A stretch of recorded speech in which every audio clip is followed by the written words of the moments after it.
इस देश में जो सबसे बड़ी उपलब्धि है वो है शादी। जैसे हर आदमी सिर्फ शादी करने के लिए पैदा ही हुआ है, और ना एक ब्राह्मण आईएएस रिक्शे वाला ब्राह्मण के घर में शादी करेगा। इस देश के बहुसंख्यक लोगों को वोट की कीमत ही नहीं पता। आपको लगेगा कि चलो मान लो 98% आ गया तो जीवन में क्या परिवर्तन होगा। किसी एक रिक्शे वाले की फोटो खींच के रख लो, जब पढ़ने का मन ना कहे तो उसको देख लिया करो।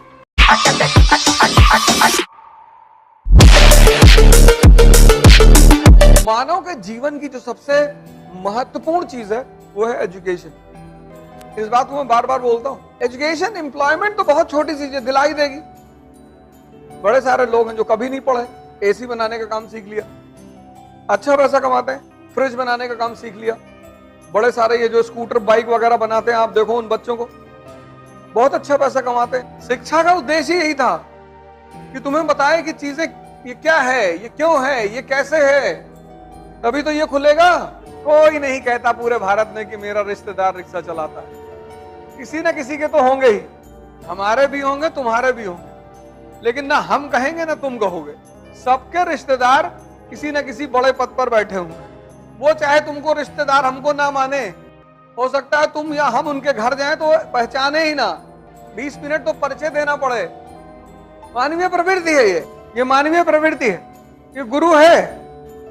किसी एक रिक्शा वाले की फोटो खींच के रख लो, जब पढ़ने का मन ना कहे तो उसको देख लिया करो। हालांकि उसकी जिंदगी बड़ी मस्त है, लेकिन वो समझ नहीं पाता है। मस्त इस तरह से है, मेहनत करता है दिन भर, तो शुगर नहीं है उसको, तो कम से कम 2 किलो मटन खा लेगा वो। कोलेस्ट्रॉल तो होगा ही नहीं उसको। दिन भर रिक्शा चला रहा है, सब पसीना बह के निकल रहा है, लेकिन उसको इस बात की खुशी नहीं है, उसको दुख है कि मेरे पास पैसा नहीं।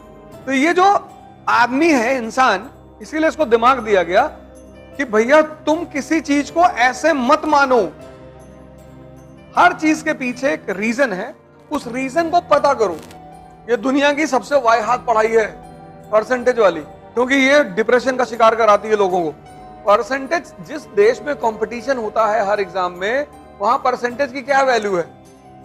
जब तुम्हें फाइनली कंपटीशन लेना ही है, SSC, banking, NDA, CDS, IAS, PCS, सब में, तो क्या मतलब है कंपटीशन से, तो परसेंटेज से क्या मतलब है। आपको लगेगा कि चलो मान लो 98% आ गया तो जीवन में क्या परिवर्तन होगा। लेकिन जब आप किसी सब्जेक्ट को इसलिए पढ़ते हैं क्योंकि वो सब्जेक्ट आपके लाइफ में भी यूजफुल है। अब 2024 में आप भारत के प्रधानमंत्री हैं, और आज भी भारत डाइवर्सिफाइड है, हिंदू, मुसलमान, सिख, ये डाइवर्सिफाइड भारत में सबको साथ लेकर ही चलना पड़ेगा, इसलिए पढ़ना है। अब जहां के लोग सबसे ज्यादा कम नहाते हैं, वहां सबसे ज्यादा किसकी बिक्री होगी, परफ्यूम की, इत्र की। परफ्यूम की सबसे बड़ी मार्केट है यूरोप, 4 महीने बर्फ से ढका हुआ यूरोप, कोई नहाता ही नहीं, बहुत कम तो हाथ धुलते हैं लोग, पानी आता ही नहीं, बर्फ जमी होती चारों तरफ। जो लोग नहाएंगे नहीं 10-10 दिन, परफ्यूम लगाएंगे। लेकिन इधर पूर्वांचल में 2 टाइम नहाते हैं, सुबह नहाते हैं, शाम को भी नहाते हैं कुछ लोग, पानी इतनी ज्यादा है। तो ये सारी बातें तुम्हें ज्योग्राफी पढ़ने से क्लियर होगा। तो अब किसी चीज को परसेंटेज के लिए नहीं पढ़ना है, आप किसी चीज को उसकी यूटिलिटी के लिए पढ़ना है कि इसकी उपयोगिता क्या है, ये मुझे पढ़ने के बाद कितना काम आएगा। देखो यूपी में, बिहार में, इस वक्त लगभग पूरे भारत में जातिवाद, कास्टिज्म बहुत तेजी से बढ़ रहा है। भारत में देखो सबको वोट करने का अधिकार है, तो भारत की बहुसंख्यक जनता अभी नहीं जानती कि वोट किस लिए दिया जाता है, वोट किसके लिए दिया जाता है, जानती ही नहीं। तब जानती ही नहीं किस लिए दिया जाता है, किसके लिए दिया जाता है, तो 500 रुपया उसको बहुत बड़ा लगता है। जिस व्यक्ति को, जैसे मान लो तुमने सोने की घड़ी पहन रखी है, तुमको पता ही नहीं सोने की है, तुमको पता है घड़ी है, किसी ने कहा 2 लाख रुपया देंगे, फिर तुमने कहा लो यार। जिसकी कीमत नहीं पता होती उसी को तो लोग औने पौने दाम में बेच देते हैं। इस देश के बहुसंख्यक लोगों को वोट की कीमत ही नहीं पता, तो एक बोतल 500 रुपए में दे दी, ले जाओ। औरत ने कहा तुम्हारा तो फायदा हो गया, हम काहे करें, उसको भी साड़ी पकड़ा दिए ले आके, वो भी दे आई। फिर जिसने पक्सा पकड़ा उसने कहा हम तुम्हारे जात के हैं, और मामला मजबूत हो गया, हमारी जात का आदमी। वही जात वाला वोट लेते वक्त तुमसे जात बता देगा, लेकिन जब उसको अपने बेटे की शादी करनी होगी, एक दलित आईएएस एक रिक्शे वाले दलित के घर शादी कभी नहीं करेगा, और ना एक ब्राह्मण आईएएस रिक्शे वाला ब्राह्मण के घर में शादी करेगा।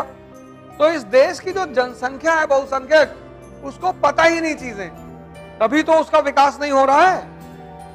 व्यवस्था में कोई कमी नहीं है। मैंने कहा ना, हमारी शिक्षा प्रणाली ने सिर्फ परसेंटेज को लेकर पढ़ाया बच्चों को। पढ़ लो, आईआईटी क्वालिफाई कर लो, मेडिकल क्वालिफाई कर लो, बस नौकरी कर लो, तुम्हारी शादी हो जाए। उससे बड़ा दुनिया में इस देश में कोई सपना ही नहीं है। जैसे हर आदमी सिर्फ शादी करने के लिए पैदा ही हुआ है। इस देश में जो सबसे बड़ी उपलब्धि है वो है शादी। माँ कहते हैं कि भैया तो तुम्हारी शादी कर दें किसी तरह, शादी तो हो ही जाएगी, ऐसी कौन सी बड़ी बात। उससे बाहर निकलो। शिक्षा का जो मूल उद्देश्य है उसको पहचानो, दिमाग को जिंदा करना।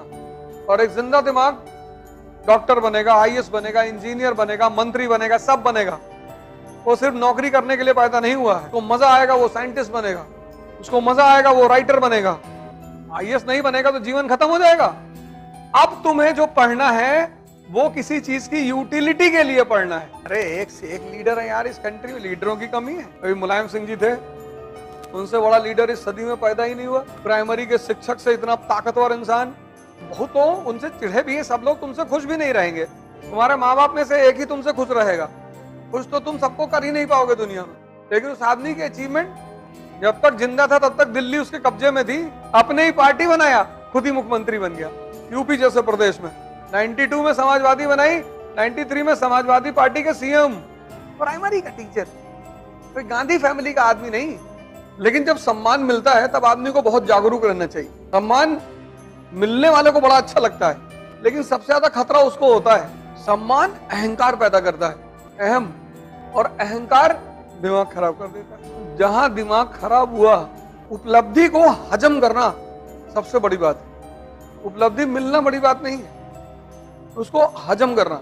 विनोद कांबली सचिन से अच्छे खिलाड़ी थे, ज्यादा उपलब्धि मिली शुरुआत में, पर वो डाइजेस्ट नहीं हुई। जब सर पे चढ़ जाती है बहुत परेशान करती। शराब तो कम परेशान करती, वो ज्यादा करती। कुछ लोगों को तुम देखोगी, उपलब्धि मिल गई तो चलने का अंदाज बदल गया, बात करने का अंदाज बदल गया। ऐसे खड़े हैं बाजार में तो तुमको देख के लग जाता है कि देखो इसका दिमाग खराब हो रहा है। चलो भगवान आपको तरक्की दे।